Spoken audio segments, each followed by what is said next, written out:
Of course, what an honor it is for me to be able to introduce our speaker. There's some moments in your life that I feel like you have to just live, right? You have to remember as we sit here that I'm here to introduce Dr. Anthony Fauci as our 2024 commencement speaker.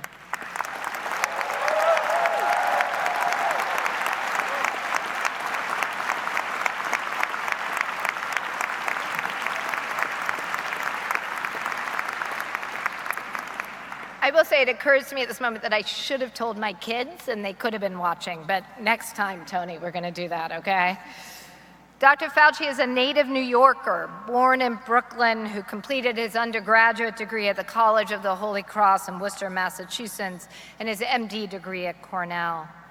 He joined the NIH in 1968 and has launched a 54-year career guiding our country in how we undertake research, policy, and leadership through infectious diseases.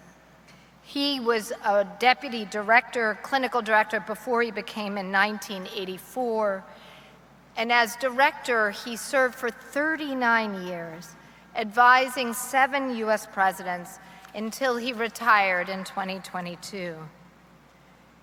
On top of his public service, Dr. Fauci is known everywhere for his contributions to research in HIV/AIDS since the disease was identified in 1981, making seminal contributions to understanding how HIV destroys the body's defenses and increases susceptibility to deadly infections. He is the principal architect of the President's Emergency Plan for AIDS Relief, or PEPFAR, a program that has saved more than 20 million lives worldwide. Leading NIAID, Dr. Fauci led research to prevent, diagnose, and treat a wide range of infectious diseases, including TB, malaria, Ebola, and of course, COVID-19. His role as America's doctor during the pandemic was central, as I said, to why we're here, to why we have been able to emerge, to come together, and to look forward. I would be here all day if I were to list the awards and recognitions that he has received. He has been awarded the Presidential Medal of Freedom, the National Medal of Science, the Lasker Award for Public Service, and the Canada Gardner Global Health Award. He's received 58 honorary doctoral degrees, and he told me as we were coming that this is his 64th graduation, so you guys should put that somewhere on your hats. He's a member of the National Academies of Science, the National Academy of Medicine, the American Academy of Arts and Sciences. But I think the reason that everybody stops moving when he comes into a room, where everybody turns around and looks to him, is not about that CV, it's not about that list. It's because he brings a level of integrity, compassion, and service to our profession that has made him the North Star for all of us in American medicine over the last decades. I know how much he has on his plate, and I could not be more grateful that he accepted our invitation to share his wisdom with us today. Dr. Fauci.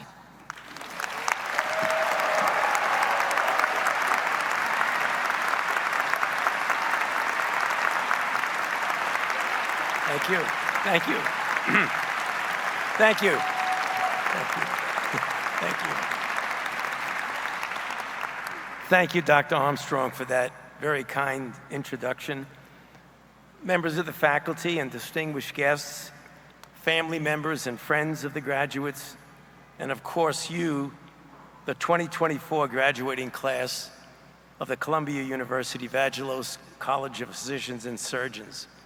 It truly is a pleasure and an honor to be your commencement speaker, and I'm very delighted to share this exciting and celebratory day with you and your families and friends. I could not help, as I looked over at the distinctive blue gowns that you're wearing, to remind me of the fact that My father graduated from Columbia University College of Pharmacy about 7 years shy of a century ago. One of my 3 daughters graduated from the Columbia College, and another of my 3 daughters got her master's degree from Columbia's Teachers College. So I really feel like I'm at home here, and thank you so much for inviting me. Now, most of you entered the class of 2024 in the fall of 2020. And for the PhDs and the MD PhDs, it may have been a bit earlier. But for all of you, the COVID-19 pandemic had disrupted your educational experience to a greater or lesser degree. Yet, you persevered in your training despite the upheaval, the constraints, and the losses caused by this historic pandemic. And during those years, from my perch at the NIH and from my years in the White House during the pandemic, I felt truly and sincerely enormous admiration for you and respect for your dedication that allowed you to successfully complete your medical school and PhD training under these very trying circumstances. But that was the past, and your future is now. You are here today with your heads held high, and you are raring to go. Now that we've entered the post-emergency stage of the COVID pandemic, analyses of lessons learned have inevitably begun throughout the country and the world. But I'm not speaking only of lessons that we learned that can help us to prepare for the next public health challenge. That, of course, is important. But importantly, lessons that will apply to your future professional and personal experiences that may be far removed from pandemic outbreaks. So I want to briefly today discuss just a few of these lessons. First lesson, expect the unexpected. The early phase of the COVID pandemic was brought to public attention in January of 2020, and as the pandemic unfolded over months, and then incredibly over years, the virus successively revealed multiple secrets, each of which caught us somewhat by surprise, as well prepared as we thought we were. Importantly, we learned that SARS-CoV-2, unlike most any other respiratory virus, is often transmitted from people who are infected but who have no symptoms. Moreover, to further outwit us, the virus continually mutated, forming more transmissible variants that escape our immune defenses and protection, even from prior infections and vaccination. That never happened before.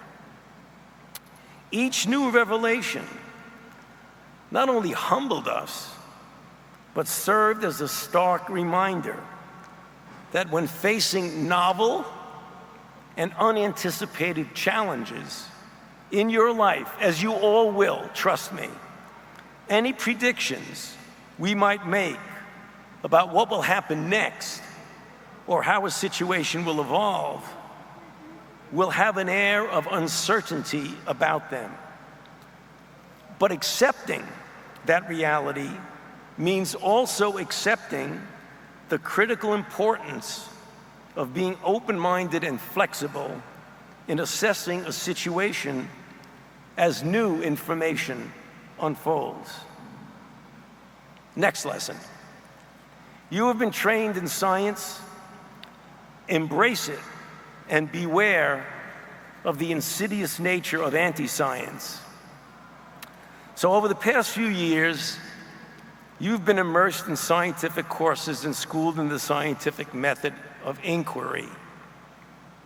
As you well know, data and evidence leading to new insights are the stepping stones of science and enable progress in scientific and medical research. Science is integral to who you and I are. Unfortunately, during the COVID pandemic, significant anti-science forces tragically sometimes aligned with political ideology accelerated in our society and became louder and more entrenched over time. This phenomenon, which feeds on the denigration of scientific evidence and data, is deeply disturbing because the pathway from disparaging evidence and facts to undermining the foundation of our social order is a very slippery slope. And history has taught us that lesson multiple times. During the past 4 years, we have witnessed an alarming increase in the mischaracterization, distortion, and even vilification of solid evidence-based scientific findings and of scientists themselves. At the same time, conspiracy theories arose that became intermixed with these anti-science sentiments. The net result, understandably, was that public confusion was sowed and trust in evidence-based public health principles was eroded. This became crystal clear as we fought to overcome false rumors about the mRNA COVID-19 vaccines during the vaccine rollout. I can confirm to you today that Bill Gates and I did not put chips in the COVID vaccines. And no,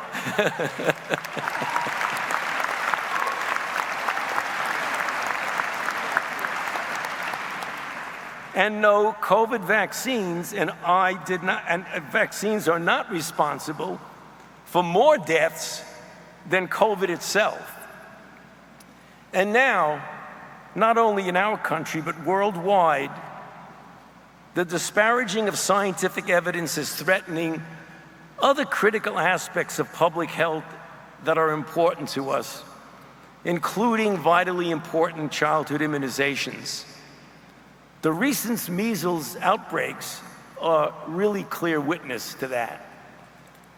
Next lesson, the dangers of a divided nation.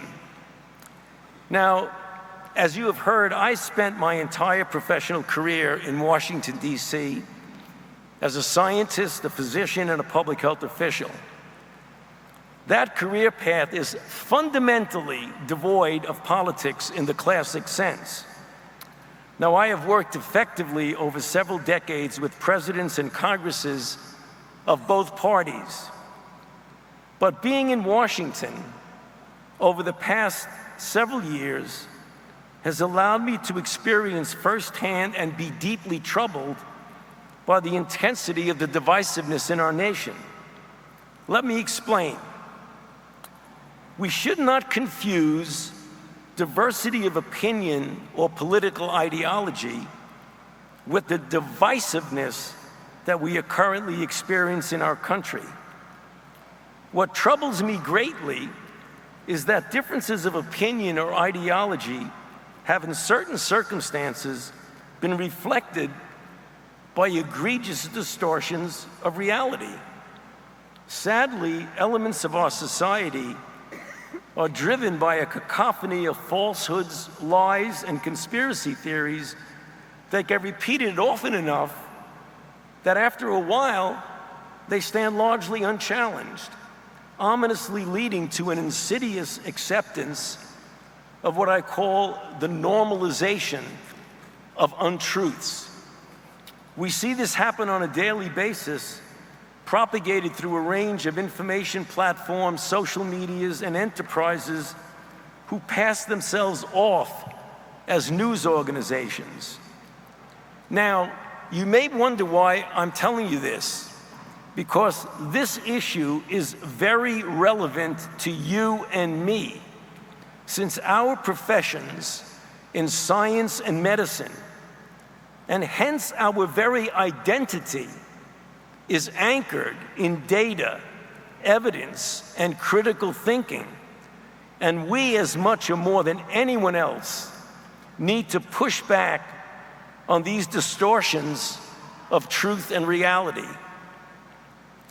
Now, of course, seek and listen to opinions that differ from your own, but critically analyze information, which you have learned to do so well here at Columbia, so that you can discern and challenge weak assertions that are built on untruths.